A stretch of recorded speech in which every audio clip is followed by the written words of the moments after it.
Magandang buhay mga Lods, sa nakaraang episode, lumitaw ang mga lalaking ito sa eksena habang sinasabing, "Hoy, Tooth Fairy. Narito ka pala." Kaya naman labis na nabigla si Joey nang makita niya sila. At naguluhan siya kung sino ang mga gagong iyon. Gayunpaman, napagtanto ni Joey na ang mga lalaking ito ay ang Red Bear Ghost Squad. Sa isang iglap, nagulat ang pangkat na ito at napatanong sila kung paano nalaman ni Joey yon. Agad namang sinabi ni Joey sa kanila na dapat man lang nilang takpan ng kaunti ang kanilang mga kalamnan sa dibdib. Tinawag pa sila ni Joey na mga tanga. Bilang resulta, inutusan ng kalbong lalaking ito ang kanyang mga tauhan na patayin si Joey. Ngunit sinabi ni Joey sa kanila na maghintay muna ng isang segundo. Sa kasamaang palad, papalapit na ang kalbong lalaking ito upang suntukin si Joey at sinabing patatahimikin muna niya ang bibig ni Joey. Dahil ayon sa kanya, kapag nagsimulang dumaldal si Joey, sakit iyon sa ulo.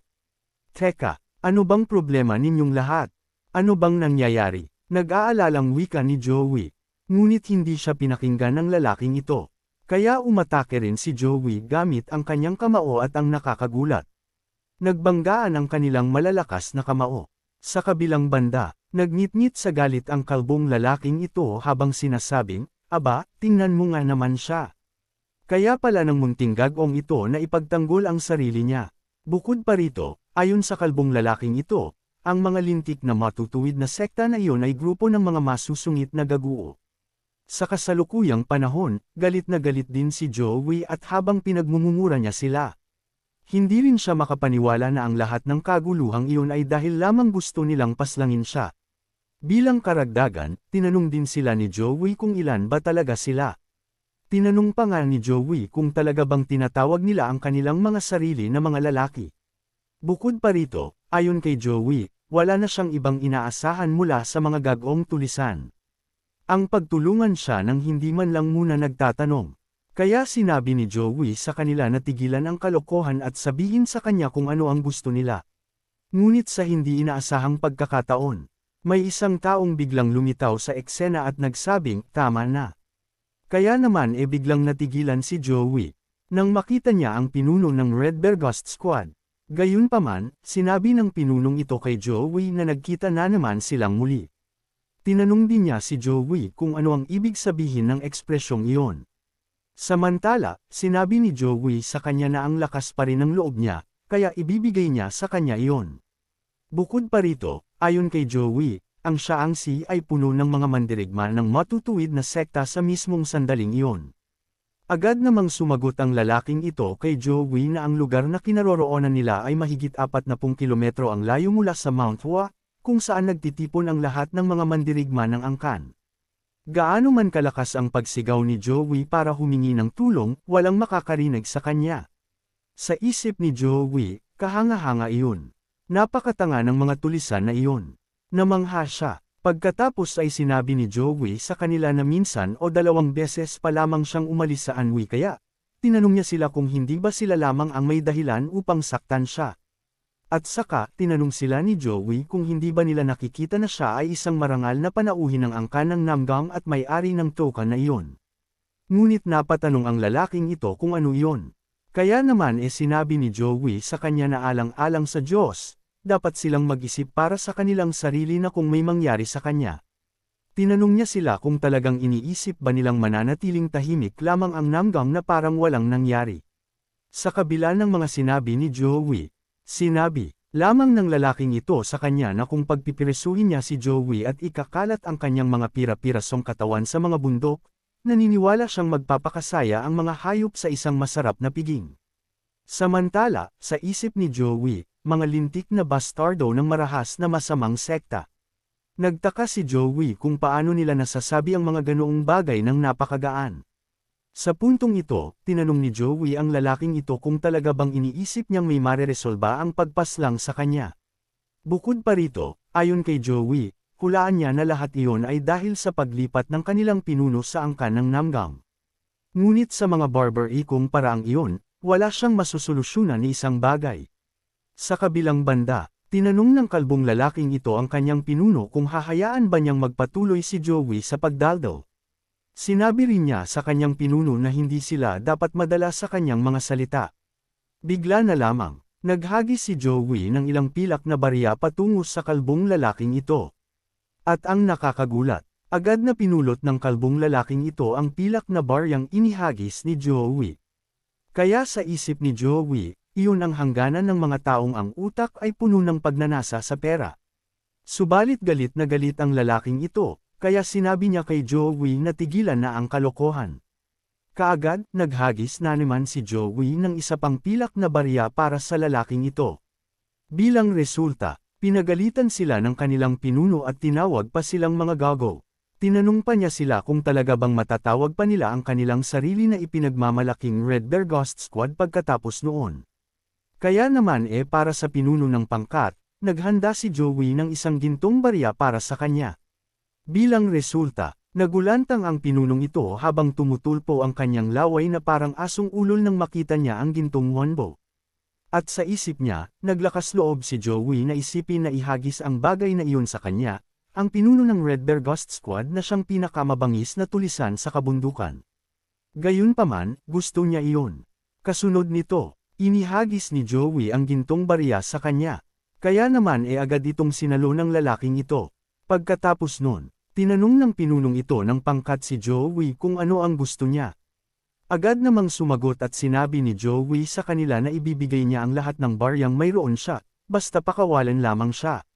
Kaya nang makita ng pinunong ito na iyon ay gintong wonbo, agad niyang sinabi na syempre, pakakawalan nila siya. Wow! Ilang gintong wonbo ba ang mayroon doon? Pahayag ng mga miyembro ng pangkat. Bukod pa rito, ayon sa kanila, napakayaman ni Joey. Gayunpaman, sa isip Joey, sinabi ni Confucius na ang paghihiganti ng isang mabuting tao ay hindi mahuhuli kahit lumipas pa ang 10 taon.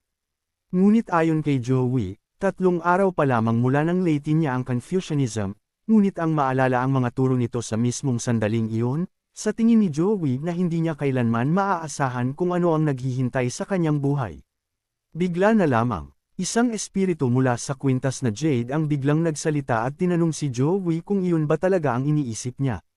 Kaya tinanong siya ni Joey kung ano ang sinasabi niya ng biglaan. Sa kabilang banda naman, tinanong ni Joey ang pangkat ng mga bandido kung maaari na ba siyang umalis. Agad namang sinabi ng lalaking ito na nasa kanan na, oo, at sinabi rin niya kay Joey na huwag na silang magkita muli. Gayunpaman, sa isip ni Joey, alam niyang magkikita silang muli ng mga pesteng iyon. Sa sandaling ito, habang naglalakad si Joey, biglang nagsalita si Jochian sa kanya at sinabi na hindi na niya kailanman kukunin muli ang kontrol sa kanyang katawan. Wow! Tingnan mo nga naman siya. Nakikinig siya ng palihim na parang isang manyak. Ibig kong sabihin, kailangan mong isipin ang balanse ng kapangyarihan dito. Kung ihahambing natin ito sa gaming, para kang si Faker mula sa League of Legends. Pahayag ni Joey, dagdag pa niya, kung ganoon karami ang kanyang sinabi, malamang ay sumisigaw at nagwawala na si Jochian na parang demonyo ngayon. Gayunpaman, tinanong ni Joey si Jochian kung nagtatampo ba siya. Ngunit hindi siya pinansin ni Jochian. Sa halip, sinabi ni Jochian kay Joey na kailangan nilang magtungo sa Autumn Valley. Subalit nalito si Joey kung nasaan iyon. Kaya sinabi ni Jochian sa kanya na magtungo sa punong iyon. Dagdag pa ni Jochian, kapag nalampasan ni Joey ang gulod, makikita niya ang gilid ng kagubatan ng bundok Dangay. Kailangan akyatan ni Joey ang bundok na iyon. Gayunpaman, nilinaw ni Joey kay Jochian kung kailangan ba niyang umakyat muli ng bundok. Bilang karagdagan, sinabi ni Joey kay Jochian na taos puso siyang humihingi ng tawad sa kanyang mga ginawa. Pagkatapos ay sinabi niya sa kanya na pakiusap na kontrolin muli ang kanyang katawan. Kung siya iyon, makakalipad sila patungong Autumn Valley kaagad. Ngunit nagalit si Jochian at sinabi niya kay Joey na manahimik. Bukod pa rito, ayon kay Jochian, malapit nang lumubog ang araw. Kaya dapat magmadali si Joey. Wala nang magawa pa si Joey kaya sinunod na lamang niya ang utos ni Jochian. Sa sandaling ito, ginagawa ni Joey ang kanyang makakaya upang akyatin ang mga bundok. Gayunpaman, ayon kay Joey, sobra na talaga iyon. Nagtataka rin siya kung paano niya aakyatin iyon. Ayon naman kay Jochian, Kapag lumubog ang araw, tapos na ang lahat. Malapit nang dumilim. Kaya tinanong niya si Joey kung balak ba niyang magpatuloy na nakasabit doon na parang isang tamad na hayop. Ayon naman kay Joey, isinusumpa niya. Paghihiganti iyon, dahil lamang nagsalita siya sa likod nito. Malamang alam ni Jochian ang isang shortcut, ngunit sinasadya niya siyang paakyatan. Agad namang sinabi ni Jochian sa kanya na isara ang kanyang bibig. Sinabi rin ni Jochian na walang mararating ang nakakaawang determinasyon ni Joey. Dagdag pa ni Jochian, paulit-ulit na nagsasalita si Joey tungkol sa paghihiganti at kung ano-ano pa, ngunit wala siyang tibay ng loob upang umakyat sa isang bangin. Bigla na lamang, naalala ni Joey ang kayamanang ibinigay niya sa mga pesteng iyon. Bilang resulta, naging motibasyon iyon para sa kanya, na akyatin ang bundok na ito. Subalit sa hindi inaasahan, nabasag ang batong tinatapakan ni Joey. Kaya naman kamuntikan na siyang mahulog. Sa kasamaang palad, bumalik siya sa pinanggalingan niya. Kaya labis na nainis si Joey sa oras na iyon. Pagkatapos nun, sinubukan muling umakyat ni Joey. Sinubukan niya ng napakahirap, hanggang sa dumating ang oras na narating niya ang tuktok ng bundok. Gayunpaman, nagtataka si Joey kung iyon na ba talaga ang libingan ng espada. Agad namang sinabi ni Jochian na oo. Dagdag pa ni Jochian, ganap na nakasalalay kay Joey kung ano ang matatanggap niya kapag pumasok siya. Sinabi rin niya sa kanya na huwag magtanim ng masasamang pag-iisip at harapin ito ng may banal na puso. Ngunit tinanong ni Joey si Jochian kung ang ibig ba niyang sabihin ay may tao sa loob ng kuweba na iyon. Kaya sinabi ni Jochian sa kanya na ang kanyang bakas ay naroon.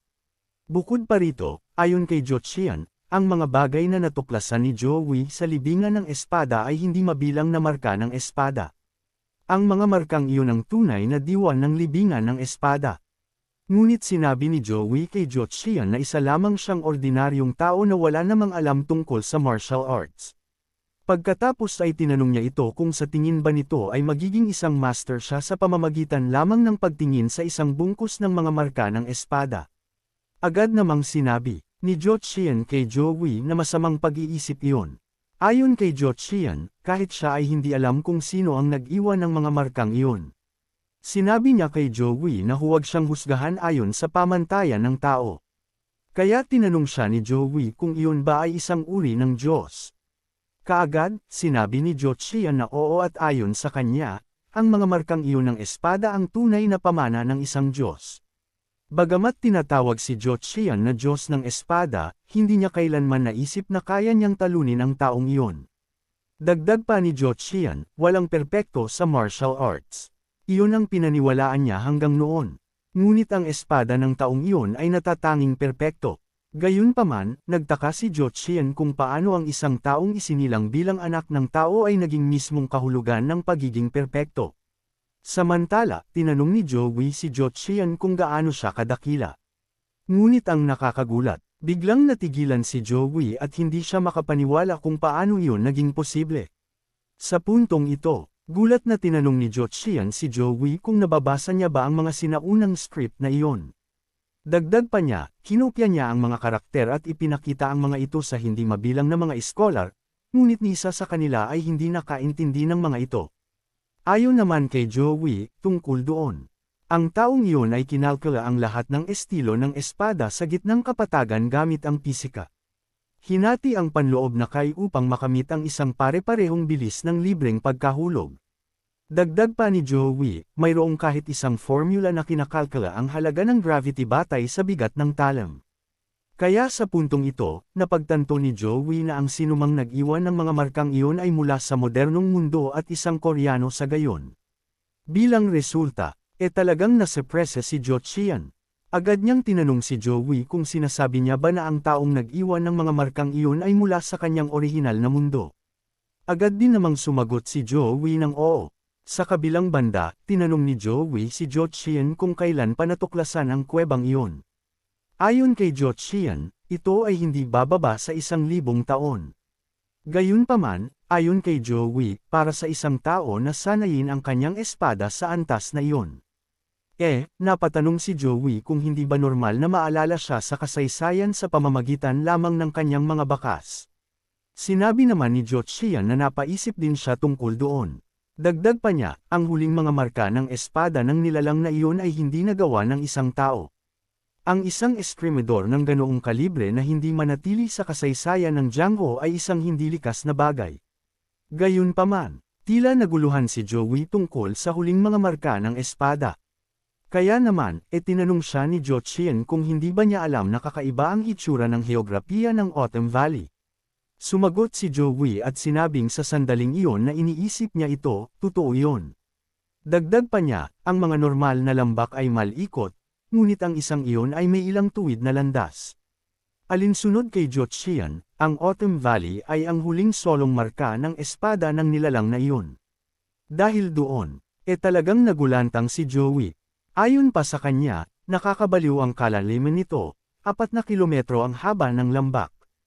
Kaya naman, talagang napatanong siya kung gawa ba talaga iyon ng isang tao. Samantala, sa pagkakataong ito, 24 na araw ng pag-aaral sa pader. Mula sa lahat ng mga diskarte sa espada na nakolekta ni Joey, itinapon niya ang mga hindi maipahayag sa pisika. Halimbawa, inalis niya ang mga aspeto tulad ng kultura, paggalang, kasamaan, at mga katulad nito. Pagkatapos, ikinategorya niya ang mga diskarte sa espada na gumagamit ng normal na multivariational vector bilang una, mga diskarteng nangangailangan ng differential coefficients dahil sa mga variation bilang pangalawa, at para sa pangatlo, ang mga mas sophisticado at may kakayahang optical illusions. At nang naayos na ang lahat ng mga formula, lumipas na ang 100 araw. Ayon kay Joey, persigido talaga ang lalaking iyon. Siya ay nagmula sa modernong panahon tulad niya, ngunit siya ay iba. 120 araw ng pag-aaral sa pader. Ang mga pangunahing pamamaraan ng espada ng iba't ibang angkan ay may mas mataas na antas ng pagkumpleto kaysa sa kanilang mga pinakahuling pamamaraan. Sa kabila nito, may mga exception. Isa na rito ang double-mindedness technique ng angkan ng shaman. Ang double-mindedness ay isang pamamaraan na nagmamaximize ng parameter ng variable. Ang paghahati ng iyong isip sa dalawa upang gumamit ng dalawang diskarte sa espada ng sabay ay nangangahulugan na sa matematika. Mayroong higit pang mga variable na maaaring lumitaw habang ginagamit ng isang tao ang nasabing pamamaraan. Isa itong teknik na kailangang pag-aralan pa. 139 na araw ng pag-aaral sa pader. Ang tanging nasa loob ng ulo ni Joey ay mga linya, tuldok, at gilid. Gayunpaman, naguguluhan si Joey kung bakit curve ang mga linya ng diskarteng iyon sa partikular na puntong iyon. Ayon pa kay Joey, para mabawasan ang karaniwang paglihis ng contact point, kailangan mong gumamit ng linear transformation sa halip na curvature. Kaya nagpasya si Joey na baguhin ito, ngunit ang kanyang lakas ng kalamnan ay hindi sapat na gawin iyon. Kaya kahit subukan pa niya, ang landas ng Kai ay hindi rin komportable. Kaya napatanong si Joey sa kanyang sarili kung siya ba ay isang tanga. Gayunpaman, napagtanto ni Joey na ang dahilan kung bakit ito nag-curve ay dahil sa kritikal na punto ng mga paggalaw na maaaring gawin ng katawan ng tao. 180 araw ng pag-aaral sa pader. Ayon kay Joey, sa pisika, maaari mong ipahayag ang bilis ng liwanag. Ngunit iyon ay hindi mahalaga kung hindi mo maaaring kopyahin ang formula sa iyong tunay na katawan. Kahit na lumikha ka ng pinakaperpektong formula, kung ang iyong katawan ay hindi maaaring kopyahin ito, kung gayon ang lahat ay walang kabuluhan. Gayunpaman, nagtataka si Joey kung bakit hindi niya nakuha ang simpleng katotohanan iyon.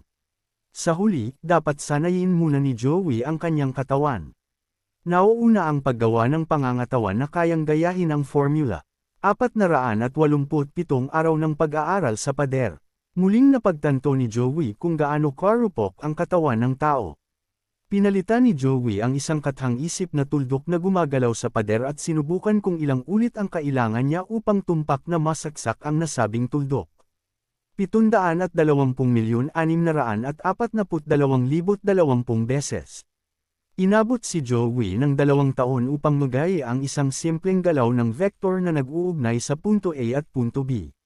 Gayunpaman, napapaisip si Joey kung posible nga bang magaya ang mga formulang iyon gamit ang di-perpektong katawan ng isang tao.